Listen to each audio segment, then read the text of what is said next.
नमस्कार, मेरा नाम आलोक है। आप लाइव स्ट्रीज देख रहे हैं। आप जब सुबह की ये पहली वीडियो देख रहे हैं लाइव स्ट्रीज पर, तो आप जानते होंगे इससे पहले भी हम लोकसभा चुनाव को लेकर, हर एक सीट को लेकर चर्चा करते हैं। अगले साल लोकसभा चुनाव होने हैं, उससे पहले तैयारियां शुरू कर दी गई हैं। एनडीए खेमे की ओर भी और महागठबंधन खेमे की ओर भी कौन कौन से उम्मीदवार होंगे जो चुनावी समर में उतरेंगे, कईयों का टिकट कटना भी तय है। लेकिन आज हम बात करेंगे इस वीडियो में महागठबंधन की। महागठबंधन आखिर जो तमाम लोकसभा की सीटें हैं उस पर कैसी तैयारी कर रही है, कौन कौन से वो उम्मीदवार होंगे जिनके लिए राहें आसान होंगी। हालांकि अभी कुछ साफ तस्वीर नहीं है। ज्ञानेश्वर जी हमारे साथ हैं, जर्नलिस्ट हैं। लगता है कि महागठबंधन की जो तैयारी है, हम हर लोकसभा सीट की बात करेंगे, कैसी तैयारी, कौन कौन से वो लोग हैं जो जिनका चेहरा साफ साफ अभी दिखता है। नहीं आलोक, हम उन चेहरों की बात नहीं करना चाहते हैं जिनके चेहरे साफ दिख रहे हैं। हम देखिए, वाल्मीकि नगर से मतलब लोकसभा क्षेत्र 1 से लोकसभा क्षेत्र 20 तक की बात इस वीडियो में करेंगे। इस वीडियो में बाकी 21 से 40 तक की बात शाम को 7 बजे करेंगे। शाम वाले वीडियो में जो हम शाम वाले वीडियो में करेंगे। लेकिन अभी हम बात ये करना चाहते हैं कि महागठबंधन में हमने एनडीए के बारे में भी चर्चा की थी कि वैसे कौन से लोकसभा क्षेत्र हैं जहां उम्मीदवार तय किए जाने में परेशानी है, उम्मीदवार तलाशने में परेशानी है। मैं ये नहीं कहता कि महागठबंधन को उम्मीदवार नहीं मिलेगा। महागठबंधन को उम्मीदवार तो मिलेगा ही मिलेगा, इसमें कहाँ शक है। लड़ाई होगी ही होगी। और जब नीतीश और तेजस्वी एक हुए हैं तो मजबूती भी मिली है। लेकिन सुपर ब्रांड नरेंद्र मोदी है, इस बात का भी ध्यान रखना होगा। हमने एनडीए के बारे में भी चर्चा की थी कि उन्हें उम्मीदवार तलाशने में कहाँ कहाँ परेशानी है। अब देखिए, वाल्मीकि नगर में तो कोई परेशानी नहीं है, वो जेडीयू की सीट है। वैसे एक बात यह भी सच है कि पहले महागठबंधन में सीटों का बंटवारा होना है। किसके किसके बीच? जेडीयू, आरजेडी, माले, हम, ये जो पार्टियां हैं, सीपीआई, सीपीएम, किन्हें कितनी सीटें दी जा रही है, पहले संख्या स्पष्ट हो और फिर उसके बाद क्षेत्र स्पष्ट हो। तो वाल्मीकि नगर सिटिंग सीट है, इसलिए हम कहते हैं कि वहाँ देखिए, आपको पता है कि 2019 में वैद्यनाथ प्रसाद महतो चुनाव जीते थे, लेकिन उनका असामयिक निधन हुआ। फिर बाद में उनके पुत्र ने वहाँ से जीत हासिल की। लेकिन बेतिया में देखिए, बेतिया में महागठबंधन को उम्मीदवार तलाशने में परेशानी हुई थी 2019 में भी। यह सीट जो है तब रालोसपा को दे दी गई थी। उपेंद्र कुशवाहा महागठबंधन के हिस्सा थे, जो अब राष्ट्रीय लोक जनता दल बना चुके हैं और एनडीए की ओर जा रहे हैं। तो ब्रजेश कुमार कुशवाहा को तब उपेंद्र कुशवाहा ने उम्मीदवार बनाया था। और संजय जायसवाल, जो कुछ दिनों पहले तक बिहार भाजपा के अध्यक्ष थे, भाजपा के कद्दावर नेता हैं, उनका यह क्षेत्र है। वे लगातार चुनाव जीत रहे हैं। तो यहाँ उम्मीदवार कौन होगा, यह बड़ा सवाल होगा। उपेंद्र कुशवाहा है नहीं यहाँ। तो देखिए, बेतिया, जिसे आप पश्चिमी चंपारण भी कहते हैं, यहाँ कभी रघुनाथ झा को भी चुनाव लड़ाया लालू यादव ने, और बदले में प्रकाश झा, फिल्मों के डायरेक्टर, उन्हें भी नीतीश कुमार ने चुनाव लड़ाया जेडीयू से। हाँ, रघुनाथ झा तो अब रहे नहीं। तो यहाँ उम्मीदवार कौन होगा? रेस में कई लोग हैं। जब टिकटों की रेस की बात हम करेंगे तो उनके नाम बताएंगे, लेकिन चल रही है चर्चा। अब आगे चलिए, पूर्वी चंपारण मोतिहारी की बात। राधा मोहन सिंह, बीजेपी के सांसद, फिर से टिकट मिलेगा नहीं मिलेगा मुझे नहीं पता, अभी देखना होगा। हालांकि वो तैयारी में है, उन्होंने तैयारी शुरू कर दी है अब। लेकिन क्या उम्र सीमा निर्धारित होती है बीजेपी में, यह देखने की बात होगी।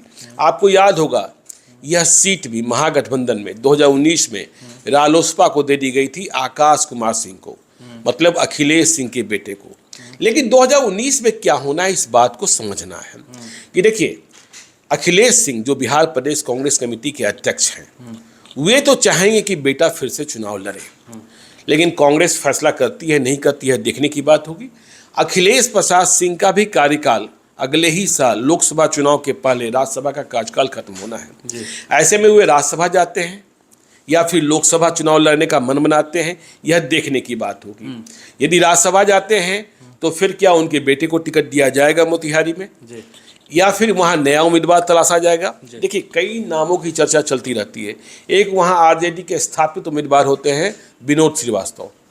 लालू यादव पर कितना भरोसा होता है नहीं होता है मुझे नहीं पता, लेकिन उम्मीदवार तो बन ही रहते हैं। इस बार भी जब पार्टी की कमेटी बनी है तो उन्हें जिम्मेवारी दी गई है।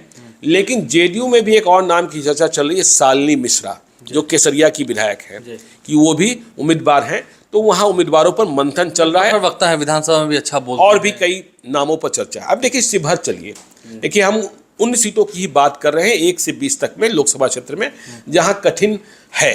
महागठबंधन के लिए। शिवहर में रमा देवी लगातार चुनाव जीती। देखना होगा उम्र सीमा क्या निर्धारित होती है बीजेपी में, वो फिर से मैदान में आती हैं कि नहीं आती हैं। 2019 में फैसल अली चुनाव लड़े थे, अंतिम समय में फैसला हुआ था। लालू यादव के बेहद करीबी हैं, जब भी लालू यादव पटना आते हैं तो साथ में रहते हैं, उनके बहुत सारे कामकाज देखते हैं, बहुत निजी रिश्ते भी हैं।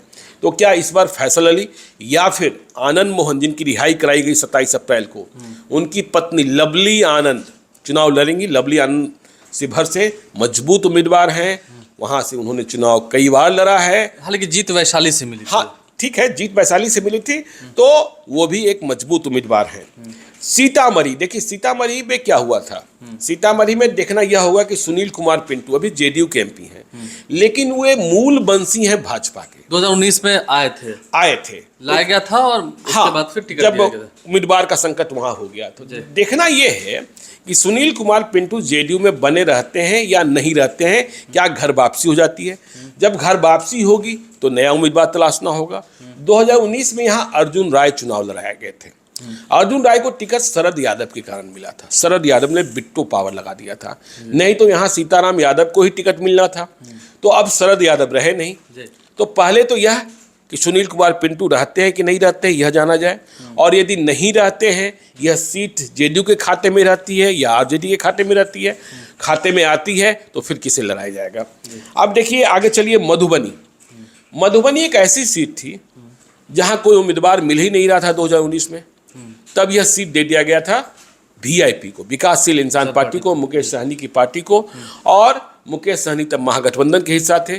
सुमन महासेठ चुनाव लड़ना चाहते थे, लेकिन अंतिम समय में ग्रहण लग गया था। जी, उसमें भी उनको मुजफ्फरपुर खगड़िया ऐसी सीटें दी गई थी। हाँ, सुमन महासेठ लड़ना चाहते थे, काफी कुछ था भी उनके पास, लेकिन अंतिम में टिकट मिला था बद्री कुमार पूर्वे को। और मुझे याद है कि 2019 में सबसे कम मत महागठबंधन के उम्मीदवार को मधुबनी में ही आया था।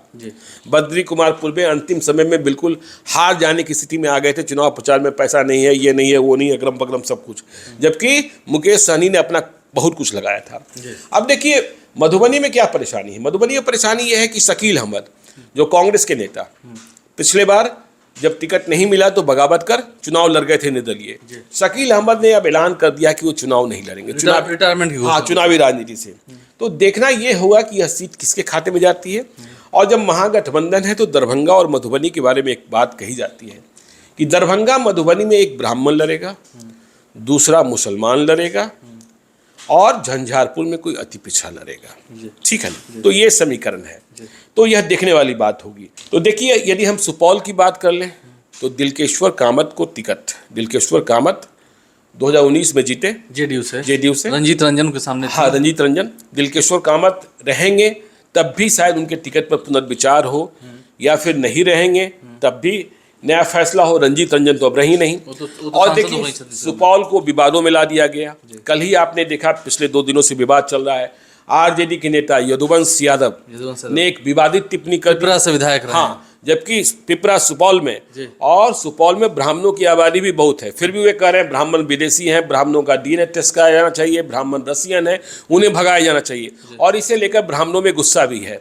तो देखिए मैं इसलिए सुपौल की चर्चा कर गया क्योंकि सुपौल, मधेपुरा, पूर्णिया, ये तीनों जो क्षेत्र हैं ये जेडीयू के खाते में ही हैं। ये तीनों जगह जेडीयू के एमपी हैं। तो जब राजद और जेडीयू में सीटों का बंटवारा होगा तो कुछ सीटें इधर से उधर हो सकती है, क्योंकि आप जानते हैं मधेपुरा के बारे में कहा जाता है रोम पोप का, मधेपुरा गोप का, इसे कैसे छोड़ेंगे।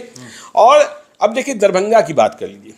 दरभंगा 2019 में अब्दुल बारी सिद्दीकी ने लड़ा था, सामने गोपाल जी ठाकुर थे। गोपाल जी ठाकुर चुनाव जीत गए थे बीजेपी वाले। तो बीजेपी में गोपाल जी ठाकुर को टिकट मिलेगा नहीं मिलेगा, जब बीजेपी की चर्चा करेंगे तब हम बताएंगे।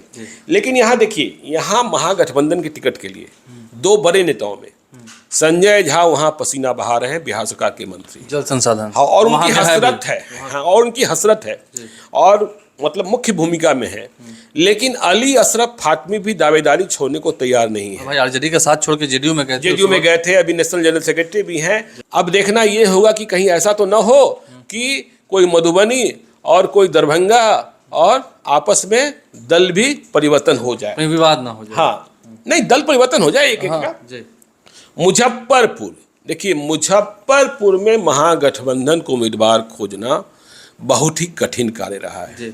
2019 में भी यह सीट वीआईपी को दे दी गई थी, राजभूषण चौधरी बाहर से उम्मीदवार आए और अजय निषाद ने विशाल बहुमत से जीत हासिल की थी।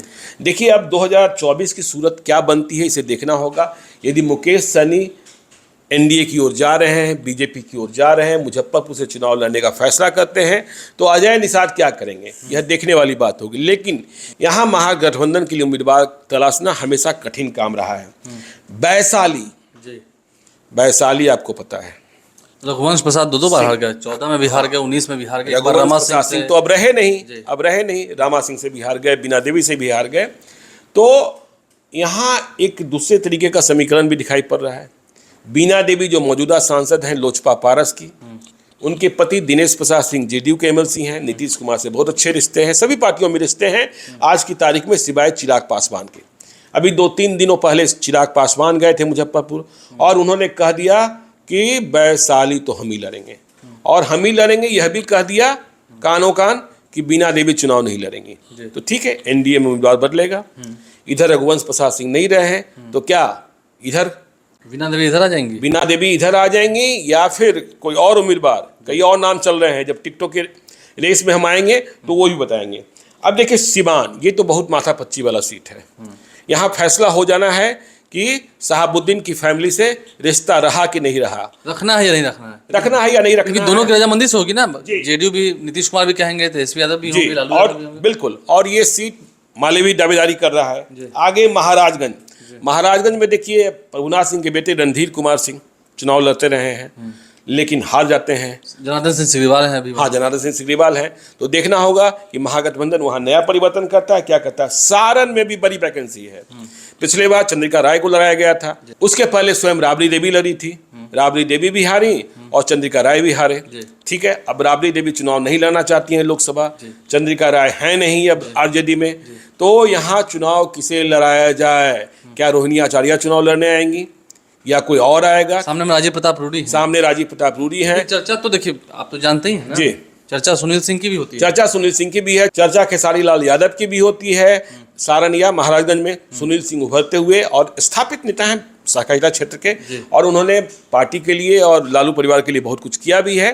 तो हमने अभी 20 डटे हुए रहते हैं, मुश्किलों वाले दिन में भी साथ नहीं छोड़ा। जी बिल्कुल। तो अभी हमने 20 सीटों की बात की है। 21 नंबर से 40 नंबर की सीटों की बात शाम को 7 बजे करेंगे। शाम 7 बजे करेंगे। तो 20 सीटों का जो लेखा जोखा रहा, महागठबंधन की स्थिति क्या है, क्या मौजूदा समय में हालात है और क्या विचार करना होगा इन जगहों पर उम्मीदवार देने से पहले, हालात स्पष्ट हुए हैं और भी कई सारे हालात उत्पन्न होंगे। अभी तो हालात बहुत उत्पन्न होना है, शाम में बात करेंगे ना हम लोग। शाम में और बात करेंगे। जो बची हुई 20 सीटें हैं उसके लिए आप जरूर लाइव सीरीज को सब्सक्राइब कर लें। इस वीडियो को आपने देखा है लेकिन शाम वाले एपिसोड को भी आप जरूर देखें ताकि बिहार के 400 सीटों के बारे में आपको पूरी जानकारी रहे। मौजूदा समय में महागठबंधन की स्थिति कहाँ, किस उम्मीदवार को देने लायक है, कैसी स्थिति है, ये देखना होगा और मुश्किलें कितनी हैं ये भी देखनी होगी। हमारे चैनल को सब्सक्राइब कर लें, साथ साथ फेसबुक पेज भी लाइक करें। इसके अलावा ट्विटर हैंडल पर लाइव सीरीज को फॉलो करें। धन्यवाद।